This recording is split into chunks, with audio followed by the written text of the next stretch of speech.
এই মুহূর্তে আছি চট্টগ্রামের সাগর পাড়ে 16 নম্বর ঘাট অথবা একটি ডগির কাল বলা হয়।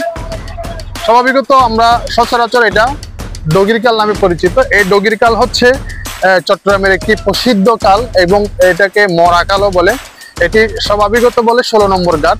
এই 16 নম্বর ঘাটটি পরিচালনা করে চট্টগ্রাম হালি শহরে চৌধুরীপাড়ার তসলিম মাঝি এবং কেশিয়ার আলাউদ্দিন নামে এবং বিএনপির কথিত নেতা নাসির উদ্দিন, তিনজন ব্যক্তি এই কালটি পরিচালনা করে। এই কাল দিয়ে দীর্ঘদিন ধরে অবৈধ কিছু চোরাচালান, মাদক এবং ওয়াইন, জাহাজের কিছু অবৈধ মাল, যে কিছু ভাঙ্গারি এই ঘাট দিয়ে জাহাজ থেকে ক্রয় বিক্রয় করা হয়। সেই মালগুলো জাহাজ থেকে তসলিম মাঝির নেতৃত্বে রোবেল, তসলিম মাঝি এবং কেশিয়ার আলাউদ্দিন তারা একটি সিন্ডিকেট করে, চোরাই সিন্ডিকেট, এই ঘাট দিয়ে তারা বিভিন্ন অবৈধ চোরাই মালামালগুলো এই ঘাট দিয়ে পাচার করে।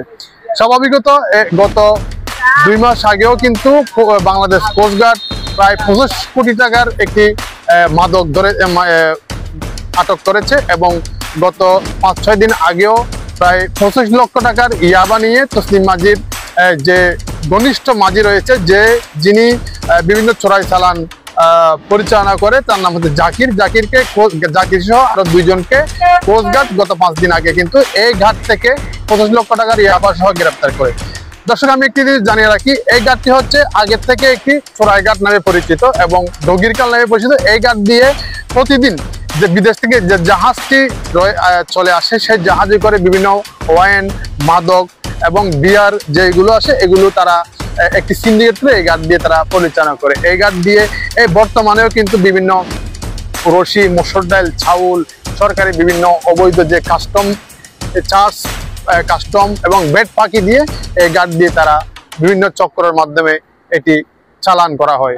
আমরা আরো একটি জিনিস জানিয়ে রাখবো, এই যে ডিবির কেশিয়ার নামে আলাউদ্দিন, সে আলাউদ্দিনের নেতৃত্বেও কিন্তু রোবেল এবং কথিত নেতা নাসির তারা এই ঘাট পরিচালনা করে এবং এই ঘাট দিয়ে তারা কোটি কোটি টাকার প্রতিদিন রাত্রে প্রশাসনের চোখে ফাঁকি দিয়ে হালিশহর থানা এবং ডিবি পশ্চিম, গোয়েন্দা ডিবি পশ্চিম এবং কোস্টগার্ড তাদের চোখে ফাঁকি দিয়ে গভীর রাতে এবং 4টা এবং 5টা ফজরের আজানের পরে তারা চোরাচালানগুলো এই ঘাট দিয়ে ওঠানামা করে এবং এই ঘাট দিয়ে পাচার করা হয়। আমি